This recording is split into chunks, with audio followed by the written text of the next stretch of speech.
Bad humor, you better believe it. I wish that I were in a mood for good humor, but I'm not.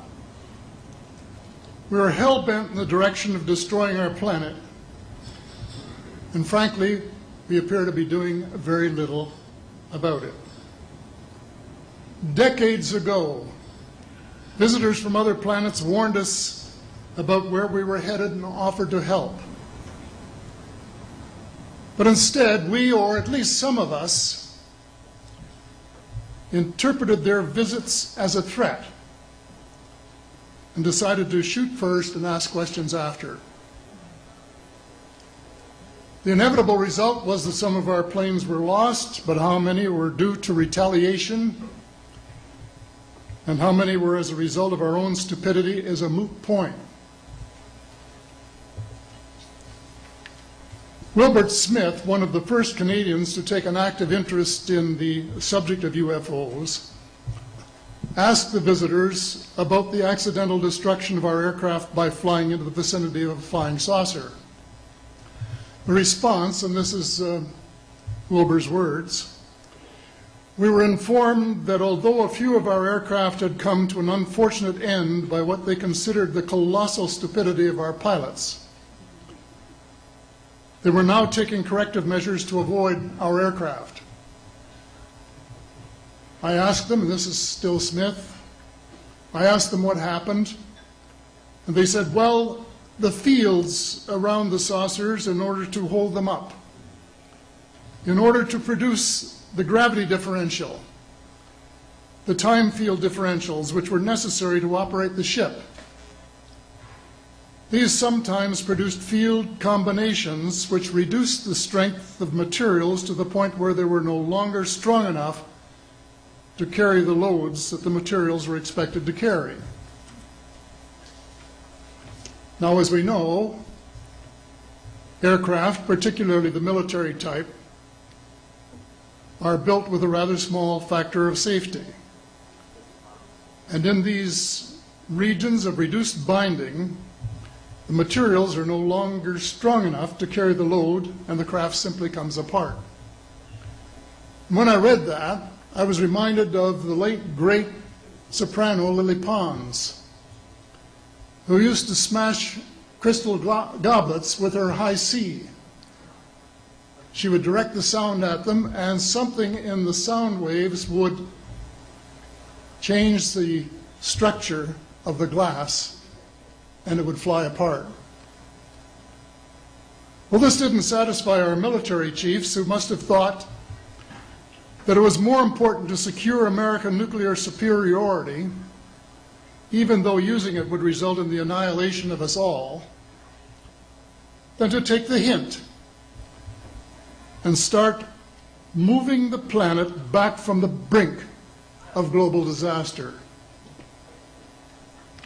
They, the military, must have been and still are so paranoid that they feel it necessary to use the visitors' technology to fight them off, rather than welcome them as partners in development, though they may have seconded a few renegades to assist them in what can best be viewed as diabolical developments.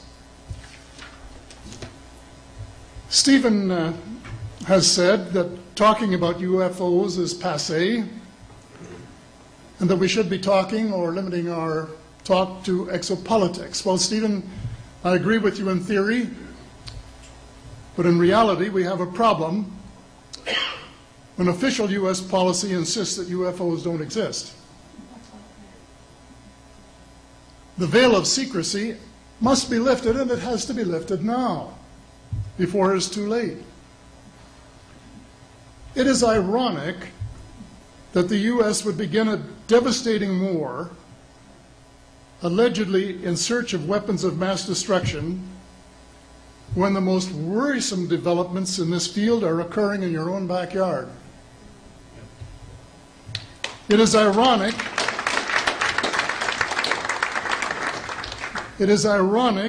that the U.S. should be fighting monstrously expensive wars in Iraq and Afghanistan allegedly to bring democracy to those two countries, when it itself can no longer legitimately claim to be called a democracy, when trillions, and I mean thousands of billions of dollars, have been spent on projects about which both the Congress and the Commander-in-Chief have been kept deliberately in the dark.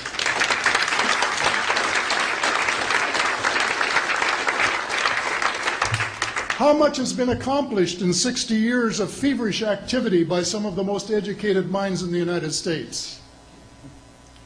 Has America developed flying saucers that are visually indistinguishable from the visitors, as alleged? And if so, what do they propose to do with them?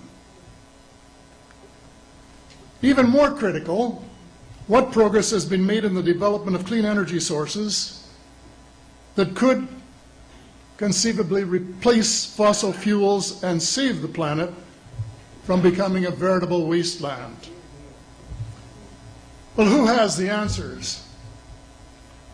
Someone does, but apparently they aren't telling either secretaries of defense or presidents because they don't have, quote, a need to know. In a story told by Dr. Stephen Greer, President Clinton was asked a question by White House reporter Sarah McClendon about why he didn't do something about disclosure. And Clinton replied, "Sarah, there's a government inside the government, and I don't control it."